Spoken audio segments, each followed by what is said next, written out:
Gracias, sus señorías. Primero quisiera señalar, su señoría, que atendido la relación que se hizo respecto de lo que fue el fallo de primera instancia y de segunda instancia, el tiempo de alegato con el que yo me anoté se va a reducir y entonces no me voy a tomar los 30 minutos que me había anotado. Bueno. Ahora, en cuanto al recurso de casación, su señoría, que ha sido interpuesto por esta parte solicita a la excelentísima Corte, en definitiva, se acoja a este recurso de casación en el fondo que ha sido interpuesto en contra de la sentencia de segunda instancia, se anule este fallo y se dicte una sentencia de reemplazo que, en definitiva, en lo que se refiere a la parte penal, confirme la sentencia con declaración, confirme la sentencia de primera instancia con declaración, y en la parte civil, revoque la sentencia en los términos que a continuación se va a señalar y por los argumentos y consideraciones que a continuación se van a indicar. Tal como señaló el señor relator, el Consejo de Defensa del Estado interpuso este recurso de casación en el fondo, fundamentando el recurso en las causales de los números primero y segundo del artículo 546 del Código de Procedimiento Penal. La causal del número primero es la que señala que no obstante que el fallo ha calificado con arreglo a derecho el ilícito, al momento de imponer la pena, impone una pena menos grave, al momento de calificar las circunstancias atenuantes que acoge, y que sería precisamente el caso en que nos encontraríamos porque el fallo de segunda instancia acogió lo solicitado por los encausados y en definitiva aplicó lo que se conoce como la media prescripción del artículo 103 del Código Penal. Ahora, respecto de la segunda causal, la del número 2 del Código de Procedimiento Penal, efectivamente la sentencia a juicio de esta parte ha hecho una calificación equívoca del ilícito en lo que se refiere puntualmente al delito de homicidio y aplicó la pena señalada a esta calificación. Y esto porque la sentencia de segunda instancia en definitiva lo que hace es una recalificación del delito de homicidio y entiende que no se trata de un delito de homicidio calificado, sino que de un homicidio simple, y eso implica en la práctica finalmente una rebaja de la pena. Ahora, su señoría, en lo que respecta a las leyes infringidas, cabe señalar que en cuanto a lo que es la media prescripción, esta parte entiende que se infringió el artículo 103 del Código Penal porque hay una errada aplicación de este artículo, que además conlleva una errada aplicación del inciso tercero del artículo 68 del Código Penal. Y debió haberse aplicado a juicio de esta parte los incisos primero y segundo del artículo 68 y en ningún caso el artículo 103. Y esto por lo siguiente, su señoría, los delitos que son objeto de esta causa y de esta investigación son delitos que han sido considerados de lesa humanidad. Y respecto de estos, existe un consenso en cuanto a que no es posible aplicar la media prescripción porque son precisamente imprescriptibles. El fundamento que regula o en el que se basa la prescripción propiamente tal y la media prescripción es precisamente el transcurso del tiempo. Y esto es lo que se rechaza por el ordenamiento penal humanitario internacional, por cuanto se entiende que estos delitos, el transcurso del tiempo no puede ser una circunstancia que en definitiva se traduzca en la no investigación del ilícito, en la no condena o en la aplicación de penas inferiores. Ahora, en lo que se refiere a la recalificación del delito de homicidio, que hace el fallo en segunda instancia y que en definitiva estima que estaríamos frente a un homicidio simple, las disposiciones legales que esta parte entiende se habrían infringido son el artículo 391, número 2, porque se ha aplicado erradamente, y ello en relación con lo que dispone el artículo 68, y la no aplicación en definitiva del número 1 del artículo 391 del Código Penal, y ellos en relación con los dispuestos en los números 1 y 5 del artículo 12 del Código Penal. El fallo de segunda instancia, al hacer el razonamiento para en definitiva recalificar el delito de homicidio, reconoce que la alevosía es el actuar sobre seguro y que esto se da en dos situaciones o de dos formas o modalidades. La primera es procurando la indefensión de la víctima y la segunda, aprovechándose los autores del ilícito de ciertas circunstancias que en definitiva le permiten asegurar el hecho ilícito y además la impunidad. El problema está que la sentencia de segunda instancia, cuando hace la recalificación y argumenta de por qué no estamos frente a una alevosía, lo hace solamente respecto de lo que es la primera modalidad. Es decir, el fallo habla de que los autores materiales del ilícito no habrían procurado la indefensión de la víctima, sino que se habría dado de antemano. Y esta parte entiende que lo que sí hicieron los autores materiales del ilícito y los autores intelectuales del ilícito fue precisamente aprovecharse de ciertas circunstancias en las que se encontraba la víctima o circunstancias que rodeaban el hecho, que permitieron en definitiva llevar a cabo el ilícito y lograr la impunidad al menos por un tiempo. Estas circunstancias son, primero, el hecho de que la víctima se encontraba privada de libertad. Segundo, el menoscabo de su salud dado precisamente por el encierro al que estaba siendo sometido o al que había sido sometido, y además su señoría por las torturas a las que habría sido sometido. Además, hay que tener en consideración que los autores materiales del hecho actuaron, se trata de varias personas, estaban provistos de armas y estaban organizados en brigadas. Y todo esto es lo que finalmente permite que la víctima sea trasladada desde el centro de detención en el que se encontraba privado de libertad hasta la Cuesta Barriga, donde finalmente se le da muerte. Ahora, en lo que dice relación con la premeditación, que en el fondo es la segunda circunstancia que se considera por el fallo de primera instancia para efectos de determinar que estamos frente a un homicidio calificado, el fallo de segunda instancia estima que no existe este tipo de premeditación y que en realidad aquí, si existe algún tipo de premeditación, en realidad se trataría de la administración del Estado, pero que los autores del delito de homicidio no habrían participado de esta premeditación. Esta parte entiende que a lo menos podríamos entender que esta premeditación estuvo presente en quienes son las altas jerarquías dentro de los grupos que formaban estas brigadas o de los grupos que estaban al mando de estas brigadas, que son el señor Pedro Espinosa y Juan Morales. Debemos recordar que el señor Pedro Espinosa era el encargado máximo de las medidas operativas. Él lo que hace es idear e inducir la represión del MIR, que es el movimiento de izquierda revolucionario en el que militaba la víctima de estos autos. Y por otra parte, el señor Juan Morales, precisamente, es quien realizaba las funciones operativas, disponiendo las detenciones, los allanamientos y disponiendo los asesinatos. Es tanto así que él es precisamente la persona que ordena la detención de la víctima de estos autos, el señor Ángel Guerrero, y que ordena finalmente la muerte de este. Ahora, la forma en cómo ha influido esto en los dispositivos del fallo, su señoría, es la siguiente. El problema está en que el fallo de segunda instancia, al acoger la media prescripción y recalificar el delito de homicidio, rebaja las penas que habían sido impuestas a los condenados por el fallo de primera. Es decir, la media prescripción habilita al tribunal para que se consideren que existen dos atenuantes como muy calificadas y por lo tanto el tribunal puede rebajar la pena en la forma en que se señaló por el señor relator. Y lo mismo respecto del delito de homicidio, porque la pena asignada al homicidio simple es claramente menor a la pena asignada al delito de homicidio calificado. Ahora, de no haberse cometido estas infracciones de derecho, lo que el tribunal debió haber hecho es haber confirmado la sentencia de primera instancia en lo que se refiere a la parte penal y a las condenas impuestas, pero a juicio de esta parte, con declaración, aumentando las penas a las de presidio perpetuo respecto de los secuestros calificados y respecto de los homicidios calificados. Y en lo que respecta a la parte civil, su señoría, esta parte entiende que el fallo de segunda instancia debió haber revocado lo que había fallado la primera instancia en lo que se refiere a las demandas civiles que fueron interpuestas en contra del fisco, y ello porque, en definitiva, las acciones civiles que han sido deducidas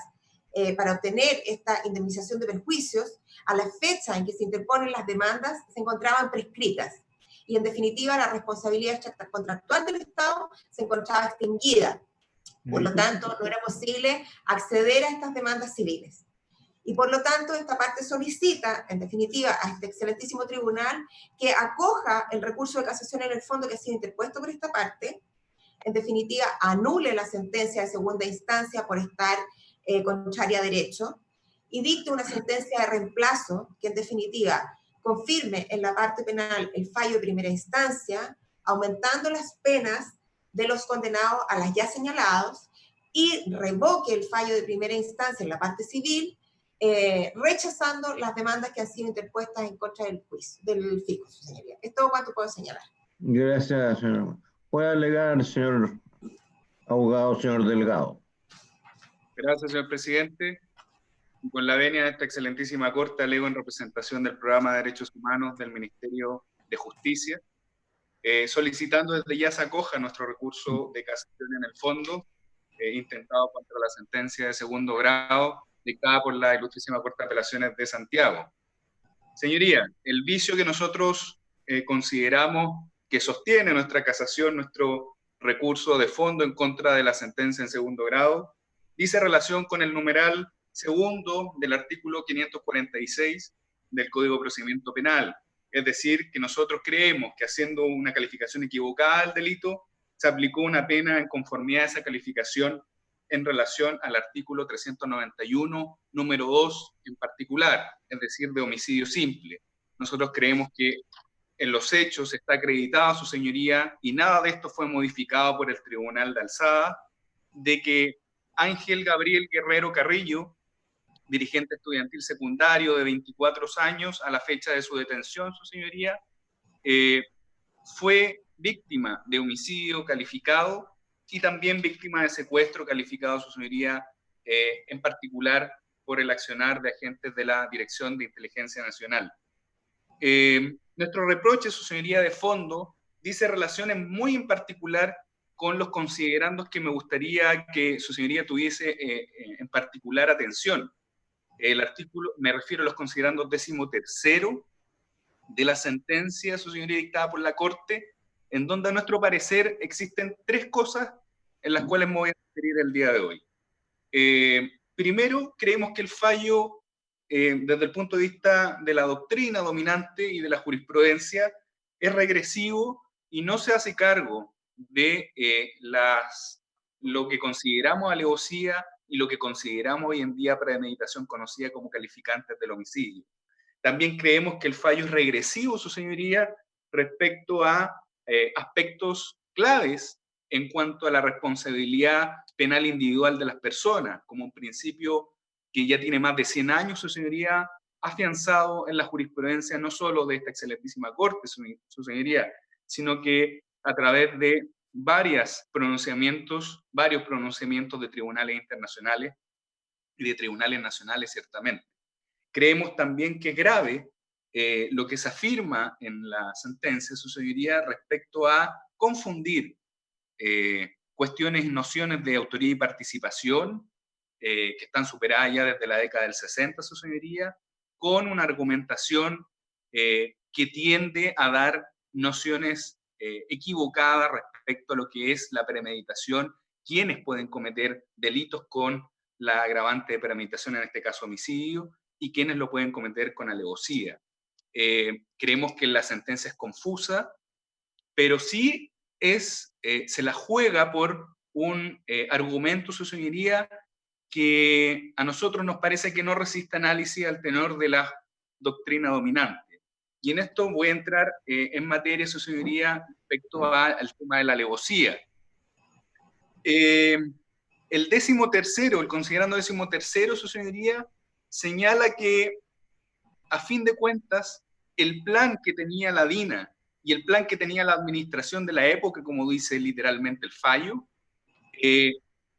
ya venía implícito, por así decirlo, en el actuar de los agentes, el hecho de que estas personas, de las personas que cayeran en manos de la DINA, estuviesen en una situación de indefensión, su señoría, que era propia de su militancia política. Esto lo dice su señoría, si me permite la cita, en el considerando 13º, su señoría, si me permite, dice,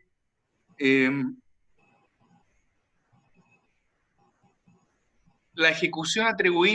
es atribuible a la organización misma, al Estado, persona jurídica que no es susceptible de juicio penal, y no las personas naturales que ejecutaron dicho ilícito, pues éstas no meditaron el crimen, ni lo decidieron, sino solo ejecutaron el plan elaborado por la autoridad superior, y por ende ninguna premeditación puede imputárseles. Y a continuación, su señoría, en el considerando 14º, a nosotros nos parece que la Corte ya da un paso adelante en falso y nos dice, por todo lo precedentemente razonado debe concluirse que en la especie los hechos constituyen en concepto de estos sentenciadores el ilícito de homicidio simple, puesto que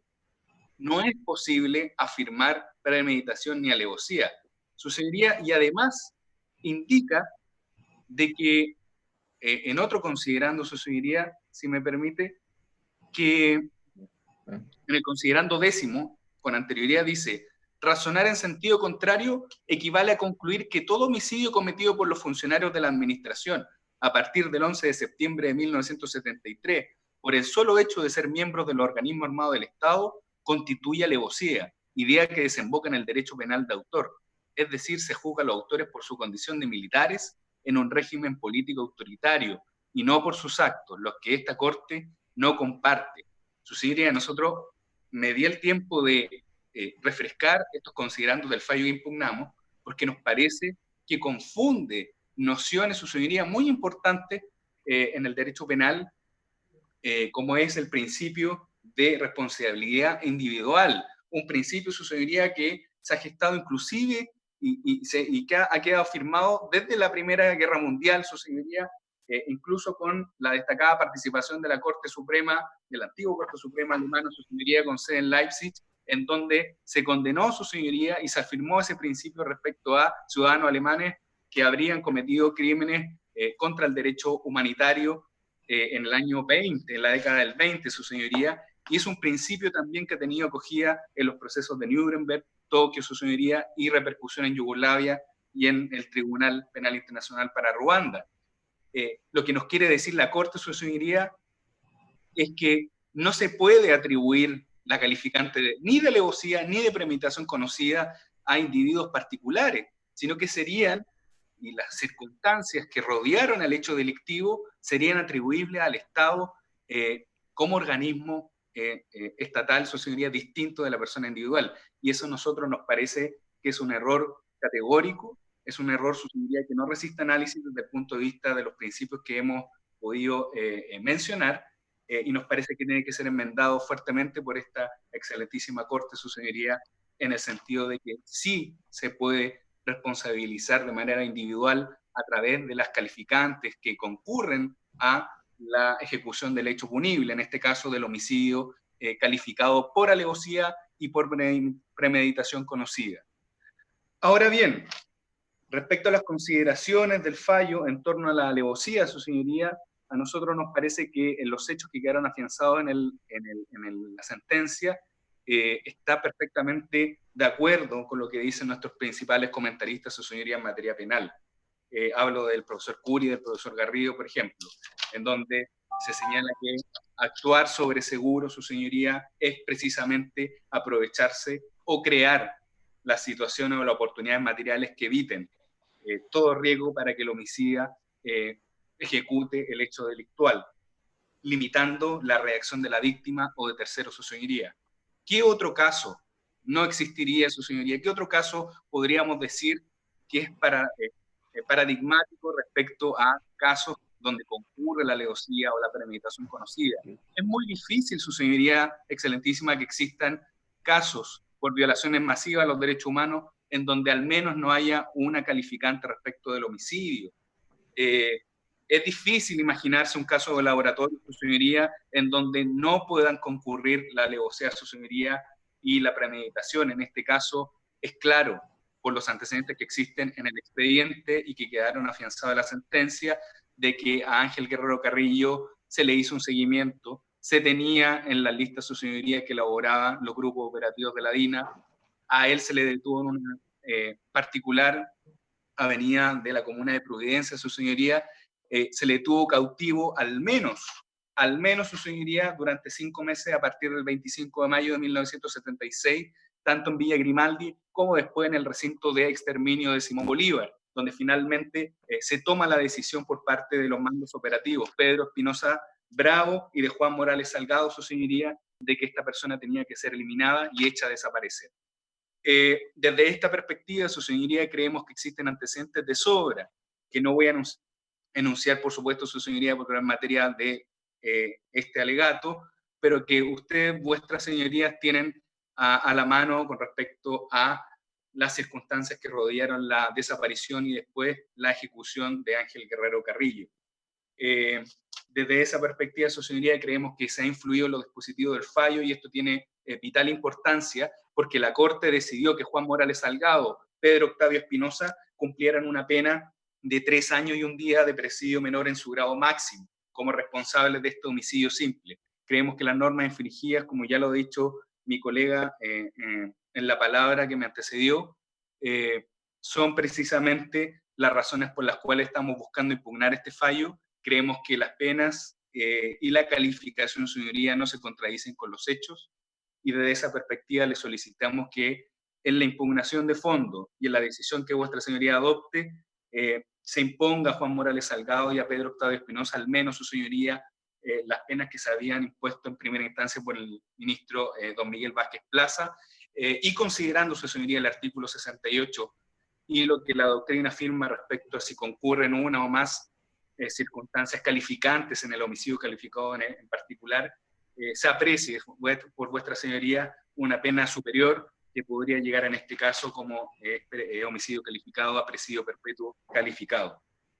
Desde esa perspectiva solicitamos se acoja nuestro recurso de casación y se enmiende conforme a derecho y conforme a lo que hemos solicitado en esta audiencia. Muchas gracias.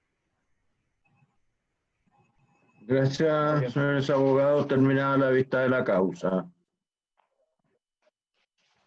Gracias, señoría. Que estén muy bien. Hasta luego. Hasta luego.